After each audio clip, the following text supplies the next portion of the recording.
রবীন্দ্রনাথ সবসময় প্রাসঙ্গিক, শান্তি তো বটেই, শান্তির জন্য তো বটেই, এবং যুদ্ধের যখন দামা বাজে তখন আরও বেশি রবীন্দ্রনাথের দরকার হয়। আমাদের এই উপমহাদেশ শুধু নয়, শুধু এশিয়া নয়, গোটা বিশ্বে। এই জন্য তো উনি বিশ্বকবি, এই জন্য তো আপনি যা বলেছেন সেটা যুগোত্তীর্ণ, কালোত্তীর্ণ।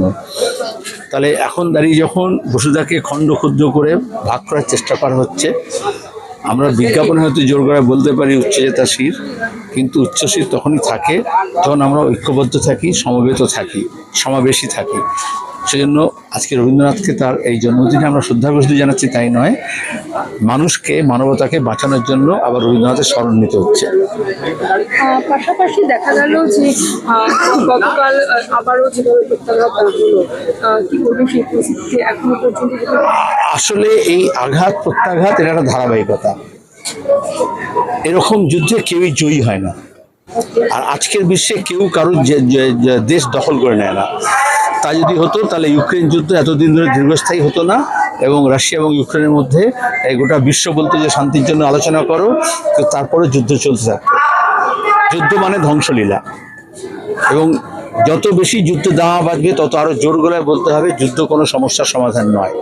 কিন্তু সন্ত্রাসবাদের মোকাবিলা করতে হলে সন্ত্রাসবাদীদের চিহ্নিত করতে হয়, যেটা ভারত করেছেও, এবং সেখানে দাঁড়িয়ে সন্ত্রাসবাদী ঘাঁটিগুলোকে হামলা করেছে, সবাই সমর্থন করেছে, গোটা বিশ্ব সমর্থন করেছে। কিন্তু তারপরে এই যে রিটালিয়েশন এবং তার ধরে এসকালেশন, এটা ক্রমাগত চলতে থাকে।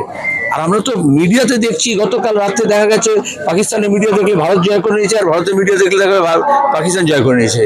তো এই ভিডিও গেম, যুদ্ধ নিয়ে ভিডিও গেম হওয়া উচিত নয়। ভিডিও গেমের প্রজন্ম মনে করছে যুদ্ধটা বোধহয় একটা ভিডিও গেম, সেটা নয়। আসলে সীমানায় যে মানুষ আছেন, কালকে রাতে জম্মুতে আমরা দেখেছি, তার আগের দিনে জম্মুতে, রাজৌরিতে দেখেছি, যেখানে দাঁড়িয়ে মানুষের ত্রাহি ত্রাহি রব হয়। কারণ যুদ্ধ তো সেনাদের মধ্যে হয়, কিন্তু আসলে যে নিরীহ মানুষ, সাধারণ গ্রামবাসী, সাধারণ নাগরিক, তাদের জীবন দুর্বিষহ হয়ে ওঠে। আবার দুই দেশের সরকারই তাদের দেশের মানুষের জীবনকে দুর্বিষহ থেকে সহনীয় করে তোলার জন্য যে পদক্ষেপ সেটা নেয় না, কিন্তু একে অপরের জনগণকে, তার জীবনকে দুর্বিষহ করতে উৎসাহী হয়ে যায়। এই জন্য সবসময় খেয়াল রাখতে হয়, রবীন্দ্রনাথকে এই জন্যই স্মরণ করতে হয়। আর এই জন্যই ওই ক্ষুদ্র প্রাচীরের ওপরে তাকিয়ে যেমন ধর্ম নিরপেক্ষ হতে হয়, তেমন দেশ নিরপেক্ষ হয়ে দেখতে হয় এই মানবতার অপমান হচ্ছে না মানবতার জয়গান হচ্ছে।